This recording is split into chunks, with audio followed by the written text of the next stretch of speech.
Hello everybody, welcome to number 1 Doctor channel.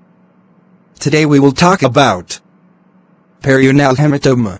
This lesion, which is also termed a thrombosed external pile, is produced by thrombosis within the inferior rectal venous plexus. Unlike internal hemorrhoids, it is covered by squamous epithelium supplied by somatic nerves and is therefore painful. The onset is acute, often after straining at stool, with sudden pain and the appearance of a lump at the anal verge.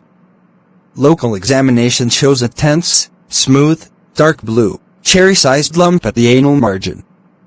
Untreated, this perianal hematoma either subsides over a few days, eventually leaving a fibrous tag, or ruptures, discharging some clotted blood. Treatment. In the acute phase, immediate relief is produced by evacuating the hematoma through a small incision, conveniently performed under local anesthetic. If the patient is seen when the hematoma is already discharging or becoming absorbed, hot baths are prescribed and reassurance given that all will soon be well.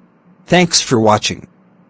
Please like and share our videos and subscribe to our YouTube channel number 1 Doctor. With my best wishes. Dr. 8 Fomid.